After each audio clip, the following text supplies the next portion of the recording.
everyone! So for today's card, I am using the Alleyway Stamps Ghoul Friend stamp set.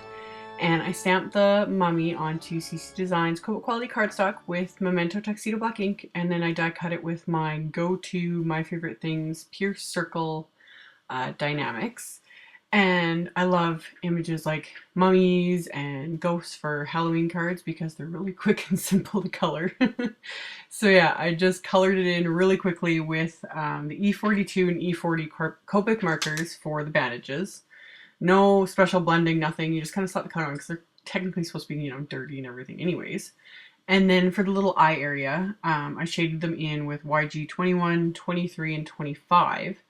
And then I cut a mask of the mummy. I stamped it onto some Eclipse masking tape and then cut it out. And really quick and simple when you're masking with images like this that have thicker lines, because you basically just cut on the lines. So that's not really fussy cutting in my opinion, because you want to actually cut away some of the lines so that you get basically a perfect mask and there won't be any white around the image, if that makes sense.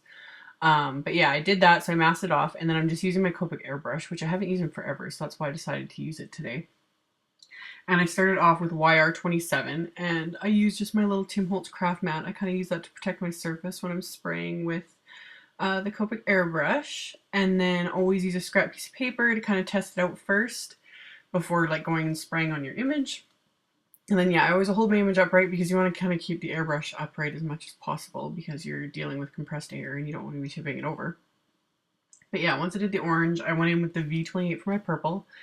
And then I didn't like how it covered up some of the orange, so I just took the YR27 out again and airbrushed that a second time. And then yeah, it's so fun when you pull the mask off and it just like makes the image just pop. Like, I need to use my airbrush more often. So once that was done, I'm using pattern paper from the Bo Bunny Fright Delight 6x6 pack. And then I grabbed my Memory Box Happy Halloween die that I had got, yeah, at the very beginning of kind of my Halloween hauls.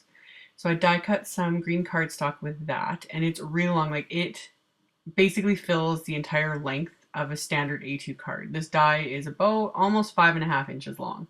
So it took a little bit of fiddling, and I trimmed down just the edges of it after I had die cut it so that it would fit onto my matte layer.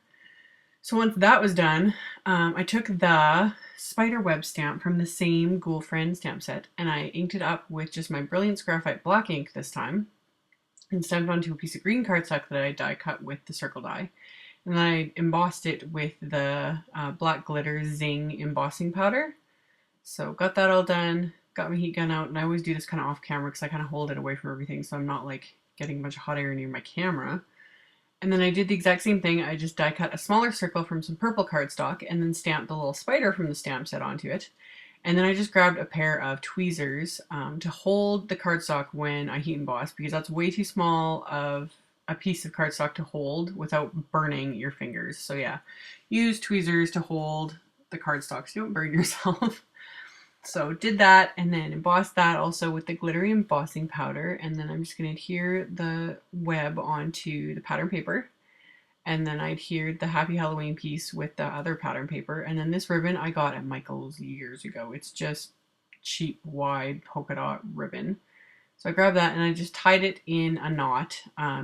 I almost always tie my ribbon in bows, but when it's really wide ribbon, I don't tie it in bows because it just ends up way too big and bulky and takes out like most of the card. So I did that, and then I cut down a few of my dimensionals for the main image so it would kind of be popped up a bit. So got that into place, and then I just used one more little dimensional to pop that little spider up while I was at it. Super cute. And then I was kind of looking at the card front and I was like, oh, it needs a little something more. So I grabbed a few just random brads from my stash. Like, the orange one I know is a Making Memories one. I have no idea where the black one came from. And the green one is a Doodlebug one. Yeah. I just have them all in just my drawers or whatever. I don't have them in the packaging anymore, so I never remember. But yeah, I did that. Made sure to flatten them really, really well and cover the backs of the brads and the ribbon with tape so that my ATG can glide right over it. And then I'm going to adhere that to my card base, which is the same purple cardstock I used for that little spider.